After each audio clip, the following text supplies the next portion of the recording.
I'm Alan Robarge, a relationship coach. Welcome to Improve Your Relationships, where I like to talk about attachment injuries and healing attachment trauma. And let's tackle a difficult subject and topic. Today on this video has to do with the fear of death and thinking about our own mortality. And usually this is not something that we think about that often, but the point of the video and the reason why I'm making this video is to acknowledge, to bring into consciousness that usually for many of us, it's this underlying fear of our own death and the reality that we are marching towards the end of our life, and the reality that the sand is going through the hourglass and that the minutes on the clock is ticking away and that you cannot make up for lost time, and that we are all moving closer to the end of our own life. And there are entire psychotherapies and philosophies that are built on this awareness, and that as a species, as having a developed mind, that we are able to know very clearly that this is happening, that life is impermanent, our life is impermanent, and that there is going to be an end. There's an end on the horizon. So it's important to think about this with regards to how this can create some chronic, ongoing, sometimes low level, sometimes very overt and intense anxiety and distress.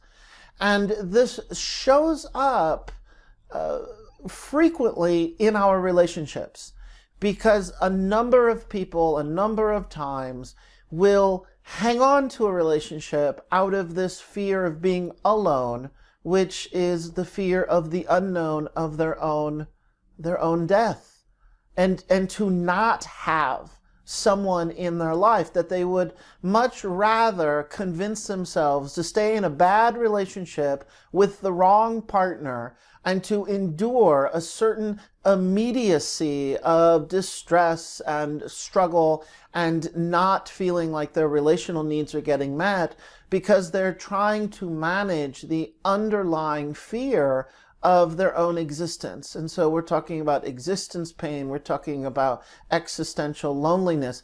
There's a song that comes to mind. The song is by Anthony and the Johnsons, and the song is, "Hope there's someone to take care of me when I die, when I go." And that speaks to studies show a number, I worked in hospice, was my internship for my degree in counseling psychology, and I worked in a hospice and doing bereavement counseling and participating in certain trainings that were around grief and end of life and death processes. And many people report that they're not so much afraid of death itself, they're afraid of dying alone. And that the thought of being alone at that last hour or those last number of weeks, and to not have someone there, can really activate a ongoing distress and a sense of frantic panic of needing some comfort. And many of us push this out of our mind. We are not going to think about it. We are not going to, we tuck it away as something to deal with in the future. And we try to say, well, that's not impacting us now. But for many of us, the truth is, it is impacting us now. It's just operating in our subconscious, and it's influencing how we're making choices today. Many people want to, they attempt to manage this distress and this fear of dying and the anxiety around our own demise by grasping at things that are permanent and trying to create some sense of permanence. So perhaps not everyone has, what I'm going to say, has a child for this reason, but this is, for some people, this is a component and an aspect of why we create families and why we want children and why we want to have a house and try to create some ground and to tether ourselves to some rock, some place, both physical as well as in our minds, and to people that we create. We need relationships to help us feel connected, because the very nature of moving towards the consciousness and awareness of death, or if perhaps you're on your deathbed and you're dying, you're moving into this whole complete, that's the ultimate of letting go, especially if you don't die suddenly. I mean, it's, letting go of your dreams, letting go of your health, letting go of your bodily functions, letting go of relationships, letting go of your memory, letting go of your mind. I mean, this is really profound. And this is a strong, a very significant driver as to why we pursue relationship and we want to be in relationship. Life is hard. We can just reduce it down to life is hard. Holding the consciousness of your own limitations and holding the consciousness that your own life is impermanent creates a burden. It's a burden of consciousness. And we will feel compelled, well, I need connection, I need other people, I need relationship. So that sounds wonderful. The challenge is that we have that same frightening drive, that same frightening anxiety and underlying concern about our fear of death and about being alone, that it also is a profound, just a profound, intense drive to stay in a relationship that's not working. And this is how we get stuck, and people can convince themselves to be in a not so fulfilling, even at times toxic, dysfunctional, or abusive relationship for 25 years, for 30 years, or they resign themselves to this is the way that it's going to be. This idea, I have a friend, and she and I have explored this idea this idea of, for someone who's not in a relationship, and for those of you who feel perpetually single, or that you jump from relationship to relationship and you don't have a sense of permanence or some quality long-term relationship, and that if you're alone, you might have the same feeling, something a friend and I have explored before. And this idea is that it's slightly a joke. I mean, quite honestly, the content's not funny at all. But to think about it is this idea of like, well, if you're alone, if you're single, especially if you live alone, because many people live alone, and you die, just the idea, the thought of, well, how many days will it take before someone finds you? And there's two things to explore. I mean, there's certainly, a macabre component, a horror show component to even talking about this. But I'm not so much focusing on the literal actual death part. I'm talking about the awareness that it activates and triggers in us to say, wow, I guess I really do need to be proactive here and create a network of support. And I need to look at my lifestyle and to what degree am I interacting with people and friends and family, and to what degree do I have other people checking in on me and that I'm checking in on them. So if we think about this idea that it might be a couple days if you died in your apartment by yourself and no one would find you, you might want to inventory, take stock of today. Where do you have connection? And the phrase I always like to say is, honey, you're not dead yet. And so, honey, if you're not dead yet, and you could see how you're so isolated and the chance that you that you don't have support in an immediate sense. Let me give you some other examples. When I first moved to a new city, the building that I was in, there was a heavy rain and there was flooding. It's a high-rise building, and there was some flooding on the top floor, and this rainwater accumulated and it shorted out some electrical. And the alarm went off at midnight, and we were standing on the street until 6 a.m. and it's raining outside, and the police are there and the fire trucks are there. And at some point, the police, or excuse me, the fireman who was in charge, he said to everyone, he said, we do not know when we're going to sign off on the building. We don't know when we're able to inspect, everything that needs inspected. And he said, if you have friends or family to go to, now would be the time to leave, and go ahead and leave, that you're not going to get in your apartment anytime soon. And let me just repeat, I had just said here that I had moved to a new city. I did not know anyone, which is not totally true. I knew a couple people, but I didn't know enough people to call at 6 o'clock in the morning and say, my dog and I are standing outside in the rain and I think I need to come over. That was a really wake-up call. And it taps into what I'm talking about, that it doesn't frighten me or activate a fear of death, and it doesn't frighten me to think I'm going to die alone, but it taps into that same underlying awareness of just how alone that we are. Let me share another layer of this conversation, which has to do with our relationship to loneliness.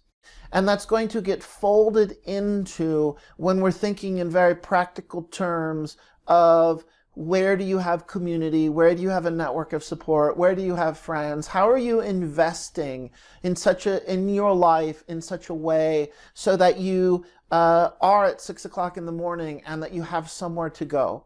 And in the most purest practical sense, we need to put effort and energy in planning. It's sort of like when living in your house or in an apartment, you need a plan of escape for a fire. And it's really helpful if you pack a backpack that has these emergency items. It's just nice to have that in place. It's the same thing when it comes to fear of death, and when it comes to realizing how incredibly alone you are in this world. Now, the other layer I want to add on this has to do with loneliness, and that perhaps you have a long-standing, ongoing relationship to loneliness, and that is going to influence and impact your tolerance to be alone, even if you don't necessarily like experiencing loneliness. There's also different layers of loneliness. One type of layer might be more around companionship, of being alone or not having companionship, and that we think of alleviating our loneliness through relationship and having another person to engage with. Yes, very much this could be friends. Yes, very much this could be social activities and organizations that you are involved with. But a number of people who they back themselves into a corner of a very toxic, dark loneliness that is prickly and provocative. And that type of loneliness lends itself to a yearning and a longing for a romantic partner and a love relationship that could translate into long-term or translate into marriage. And so that flavor of loneliness is about not having a relationship with another person and not having this long-term relationship. There's also loneliness within yourself that's not about another person or a relationship. This is the type of loneliness where you're standing in a room of people, or you could be at a dinner table with other people, and you're simultaneously lonely even though you have a proximity, you're in proximity and interacting with people. And that oftentimes equates into an emptiness. It's this feeling of never belonging. And then this crosses into a sense of home. And if you feel like you don't have home, you don't belong, and you're cycling through this emptiness, and sometimes it shows up as a longing for another person, but it's also a longing for yourself, and a longing for a sense, a deep-rooted sense of arriving and being safe and even trusting the world. So do you see how this everyday loneliness, which sometimes translates into longing for other, which is driven by this longing to know ourselves, and is provoked by, we are haunted by an emptiness, a reoccurring emptiness, and we are attempting to manage, to fill up, to make sense of, to make peace with, so that we belong, and so that we can feel at peace. Many of us, if you don't have this feeling, this mirrors or parallels or gets exaggerated by the fear of death and the fear of being alone at the time of your death. Now, I'm going to share also an aspect of this that's a paradox, and it has to do with being in relationship. And it's at first, at face value might go against what you assume. But there's also a number of us who are single and choose to stay, or I'll say choose, perpetually are single, perpetually struggle to be in long-term relationship. And it's not only the drive to find someone is rooted in our fear of death, but in fact, to keep ourselves distanced and avoidant and away from being with another person where we're in a satisfying relationship, or this person is the love of our life, or this relationship is a relationship that culminates into we can look back and say, well, this relationship ended up, being the one, being my one, being the long-term relationship. And if you think about the depth of emotional connection and the intimacy and the trust and safety and investing in this relationship as being highly important and meaningful to you, are you prepared? Are you prepared to grapple with the consciousness of losing your partner? And that is a grief that many of us are not prepared to pursue and are not prepared to endure. And we might not consciously be actively thinking about this on an everyday basis, but there is some part of us, perhaps a more subconscious part of us, that has an awareness that if we do activate the depths of loving that strengthen a commitment and strengthen the attachment to our partner in a way that is what we have always thought possible in loving relationship.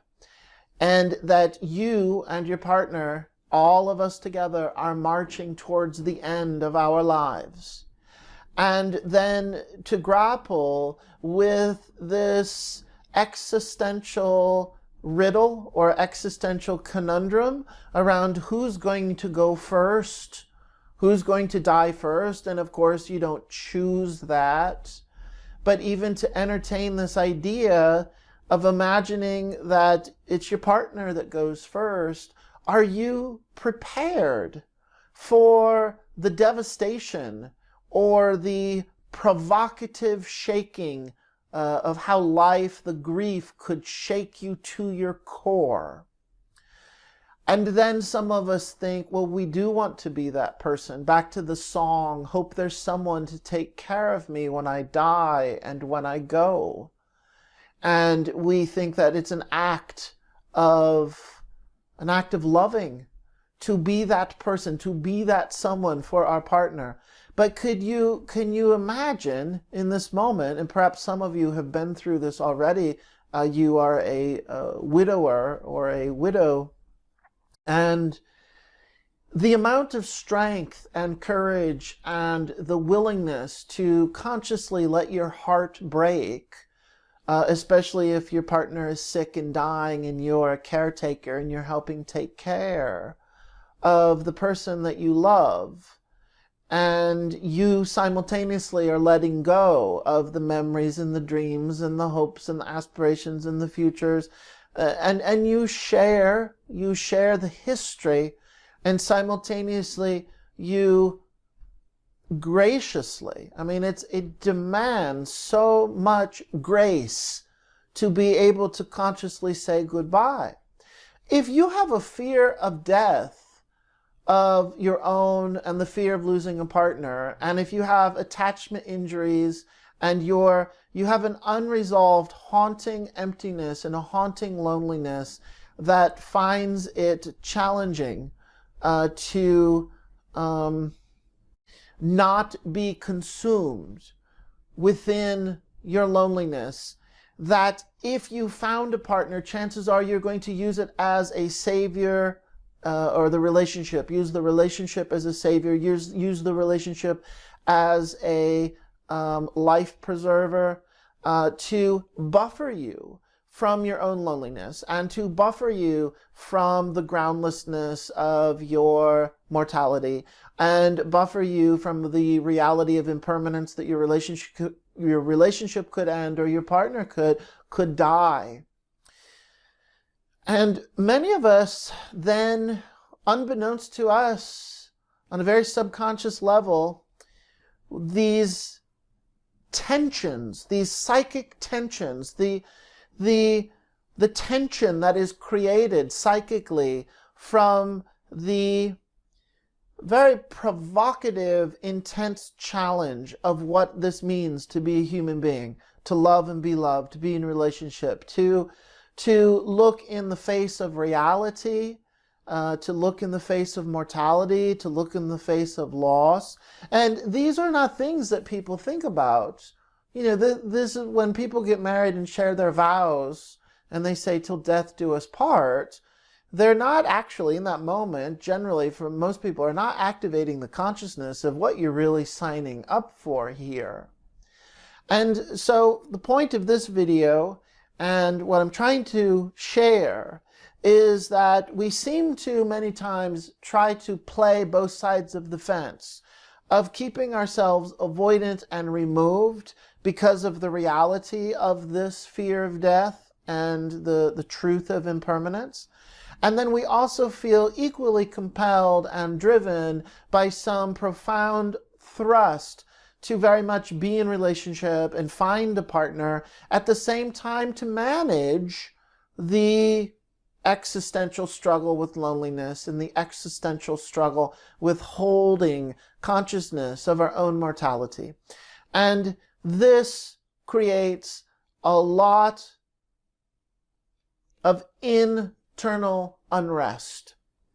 And many of us are so unaware that it's this foundational piece, this unrest, that is leaking into, seeping into, coloring how we are making choices. And that connected to it, or the vehicle that is driving this, is fear. And that we have this profound fear that shows up whether we're single and lonely and alone and longing and experiencing loneliness, a loneliness of absence of a partner, or a loneliness of an absence in ourselves. But then it also shows up with the fear of being with someone and retaining, it provokes an anxiety that when I am in relationship, when we are in relationship, that it's going to end, or it's going to change, or this person's going to fall out of love with me, or this person's going to end up, betraying and having an affair, or will no longer be interested and find someone else. And this fear is driving, both sides of the coin, or both options of either be alone and notice, the degree of avoidance that you're trying to, one strategy to manage the consciousness of our own mortality is to step back and to stay less invested, not as invested in life and in emotional vulnerability and emotional openness, and taking the risk of love to the fullest. It holds us back. And then also at the same time, we can notice if we do go in the direction of not holding back and wanting to be in a relationship, it's that same fear of mortality is showing up in our everyday relationships with regards to how it is triggering our uncertainty, because we ultimately know that we are all marching towards the end of a relationship and towards the end of our lives. And in the immediate sense, we hope that we have the skill about us to just enjoy dinner. And we hope we have the skill and the mindset about us to create some internal boundaries where we can go on vacation and we can live our life. But the point of this video, and for what philosophers like to talk about, and there's a number of psychotherapies that are based upon this idea of our fear of death, is that it's always there. It's always under the surface. And lastly, I alluded to this, I'm just going to make it more clear, is that if you have an attachment injury, and if in your early years in your family, or you have some history even beyond your early years and beyond your family, but if you have some history of insecure attachment, which means that you are going to feel and notice distress very quickly, your tolerance for enduring a sense of separation and disconnect and uncertainty and groundlessness are going to be a bit shortened. And it's when those different stressors occur that you are going to react and respond with a bit more of a hypervigilance and a hyper alertness. And you probably will have one of two responses. One is to retreat and to disconnect, and the other will be to pursue and to move forward and to try to get more reassurance to help you manage now this additional anxiety that is being provoked in relationship. If you have attachment injuries that are also showing up as attachment trauma. Sometimes I use those words slightly interchangeably, and attachment injuries are more individual experiences, and the attachment trauma is more the state of being the byproduct of the history of unintegrated attachment injuries. So if that's going on for you as far as how you are showing up and orienting in relationship and certain aspects of your brain functioning, when we can fold that into everything I've already said with regards to loneliness and longing and fear of death and mortality and fear of being alone, and the attachment injuries feed, attachment trauma will feed into the already, the existence fear that is already there. For perhaps some people this doesn't exist, but we'll make a blanket statement and just assume everybody has fear of death. Everybody has this aspect of them, that there's something inherently shocking to our how we orient, that I'm going to die. And to hold that in consciousness is really goes against the life force and goes against our understanding of what it means to strive towards a life and to thrive in good health and connection and being vibrant, and that death is the ultimate end. So if you have attachment injuries and attachment trauma that feed into or show up as insecure attachment, it's these other aspects of your humanity, such as loneliness and fear of death, are going to dovetail very nicely and intensify the fear, the distress, the panic, the uncertainty, the unrest that is already there. And it's important to think about these topics because if we can take a break and step back, it could help us identify really what are our motives for being in a relationship. What is your intention for being in a relationship? And how is it possible, how perhaps are you unaware or even, and I say this lovingly, I say this about myself, I say this about all of us, that, we're clueless, that we think we know where our intentions, but in fact, we're somewhat mindless and clueless about, well, what's really driving me here? What's driving us? What's the reason why we're working so hard to create relationships in our life? One underlying reason, one underlying energy, one underlying force is your own unrest and discomfort around the reality of the impermanence of relationship and then the impermanence of your life, and that by right of being a human being, there is a consciousness of your own end, your own existence will end.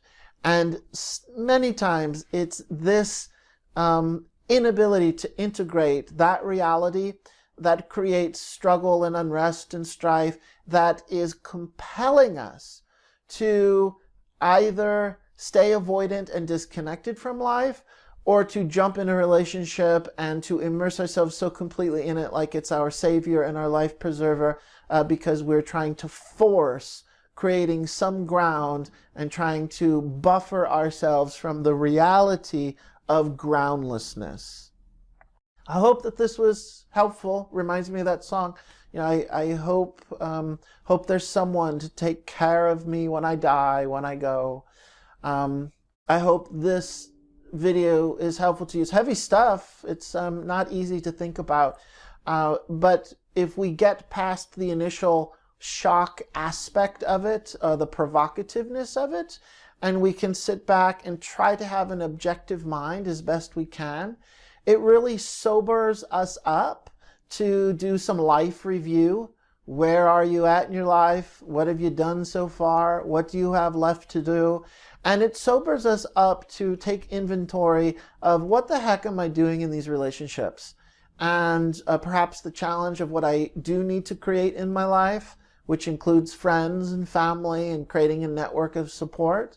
And also could create some clarity around why are some of us perpetually stuck in unhappy, painful relationships that are dead and that are going nowhere, but yet we force ourselves to stay year after year. Hopefully, this video will give you some food for thought and to reflect upon. Thank you for watching. Please subscribe to this YouTube channel if you want to see more videos like this one. And then also check out my website to learn more about the membership community that I'm creating of the same name, Improve Your Relationships. Thank you for watching, and I'll see you next time.